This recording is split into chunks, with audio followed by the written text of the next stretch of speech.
I know we can, as I was going to say, we can hear the enthusiasm and we can see it from some of your videos as well. Are you feeling as enthusiastic about Arsenal this season? I know we talked a bit about their midfield, but in terms of challenging, do you think they're going to mount a serious challenge again? Yeah, I do. Because I was speaking to Mikel at the end of last season, and he was adamant that they have to start well.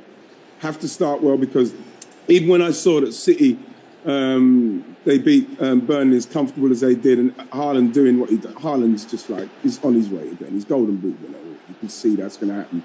But like, I was more worried that we have to win the game, because I remember speaking to Mikel when I went to the training ground. And I said, nothing's more important than actually just continuing to win at the start of the season. You have to do that. You have to stay with them, because you look at their team, you look at them starting, and it's going to take so much to stop them as a team. And even when Forest did score, I must admit it was one of those where I was, oh my gosh, I was like, oh no.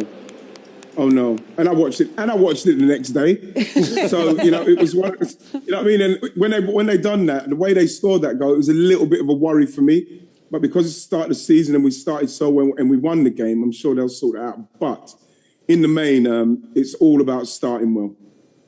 Right, what have you made of Kai Havertz so far? And also, where would you play him? Because that's kind of the question that a lot of Arsenal fans are wondering, where's his best position? Well, again, the thing with him is, Darren, you can I've seen that we've played him up front and we've played him kind of just back in the midfield. I believe that someone like Kai Havertz is alongside, we mentioned Thomas Partey, and that was the other name I was looking for, in fact, Darren. You've mentioned Thomas Partey can play there, and the two number 8s. You can have Kai Havertz as one if you want, and you can have Declan Rice as one if you want as well. So you could play him a little bit deeper, or you could play him in that kind of a little bit more advanced role. But obviously we don't need him as a number 9. You don't need him as a number 9, but I know that he's somebody that if he can crash the box, I believe that he's going to cause a lot of problems for teams for us. Righty, it's the Ian Wright derby up next for Arsenal when they're at Crystal Palace. So we'll be looking forward to that one, and you'll be back the following week. So we look forward to seeing you then. Enjoy your travels. Cheers, Righty. Bye, Kev. See you soon, everybody. Bye. Bye.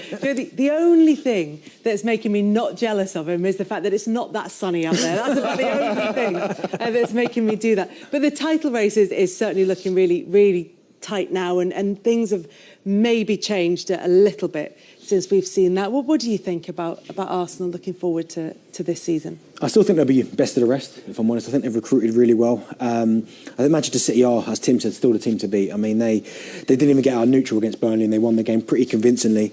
But I think for Arsenal, I think he's got more depth now. It's whether they can manage the Champions League, the domestic league, the domestic cup competitions. That's where the test will be. And of course, the striking situation. Now, I'm still a big fan of Eddie Nketiah. I think if you give him game time, I think he will score goals. But the fact that the people are asking question marks about him. You've got Balogun who's still there. I think he probably will go. Kai Havertz. I think that's maybe one area that people are looking at. But I think Arsenal still, even though it was tight against Nottingham Forest, I think they've recruited well. I think the players are playing well. I think it was key that Thomas Partey stayed as well. Because a lot of people were saying, right, Rice has come in and Thomas Partey is leaving. I thought that was the wrong option. Because I think Thomas Partey, if you look at when he got injured last season, the wheels started to come off in certain areas. And I think because he wasn't there, I think if you keep him fit, I think Arsenal have got a great chance of pushing Manchester City again. I actually think that Arsenal will I actually think Arsenal will compete, but it seems perverse to say, but I almost wonder if they have to be less expansive. Arsenal conceded the most goals of any of the top 6 teams last season, 25 goals at home. Yeah, and if you look at that Forest goal that we saw a second ago, that goal came down the left-hand side from a corner, and Elanga's able to run the length of the pitch. Now, the way that they play, Partey starts off at right back, but he drifts in field, and that opens up so much more space. And I almost wonder if he should be an orthodox back four with Tomiyasu at right back, and then you've got Partey and Rice in front of that back four. Yeah. I think certainly for the early part of the season, you just got to concentrate on getting those wins. I know they got 6 wins in a row. You want to continue that. You guys know more about it. I think that will happen. I think only because Gabriel was out with the injury. I think once Saliba and Gabriel and Ben White's at right back, because if you look at Ben White, he goes in there a little bit, not as much as Zinchenko, because he spends most of his time in there.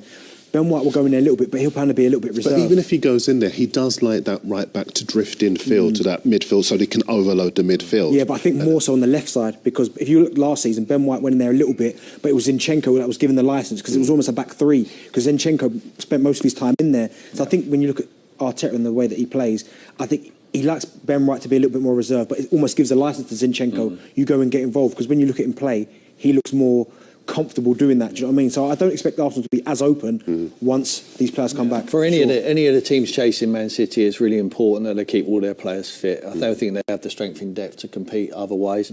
I think for long periods Arsenal did. Saliba got injured and it was a major blow for them. I think if you look in every department of the field at Man City, they are better. We talk about central midfield players, holding midfield players. Rodri is the best of the lot. No matter if you tell me Casados or Casemiro's or whatever, at this moment in time for the Premier League, Rodri is the best. The goalkeeper, Ederson, is the best. You know, I just say in the centre forward is the best. Debate centre forward? In Haaland. no debate. There's no debates around. So every department of the field, Man City are better than everyone else. And in the dugout, they're better than anyone ever in Pep Guardiola. So that's why it's such an uphill task for anyone to try and catch them. When you look at the best of the rest in terms of the Premier League, you mentioned there, you know, when we talked about Chelsea and Liverpool, the fact that Caicedo's going to be at Chelsea, we think that's... I mean, we thought this before, but it looks like it's going to happen. Lavia's got the deal agreed with Liverpool. Chelsea's still in. Again, feels like we've been here before. But should they both get that defensive midfielder, do we then start to reassess what their potential challenges will be? I think so. I think so. I think so. Is that key to kind of what happens there? I think the transfer market between now and the end of the window will go crazy. I think there'll be so much action. It's hard to draw any conclusions or make any predictions until we see what the teams bring into their squads, because I think it's really important to have that depth. And I think there'll be a lot of money changing hands. I think Saudi Arabia have taken an awful lot of the market. I think there's still lots to go round. It's still a very attractive league, the Premier League, the most attractive league to come to. And the money which is changing hands over here is astronomical. Yeah, I think it will continue to do that because everyone is chasing one team, and that is the Man City. Jurgen Klopp often says, you know, the season doesn't really get going till after the first international break. And obviously that's going to take place at the beginning of September, after the transfer window has closed, and then we will know the final squads. We'll know where everybody's strengths. He's right, but you can lose the league if you're not Man City in that period of time. But what I mean is it can change. Yeah, right.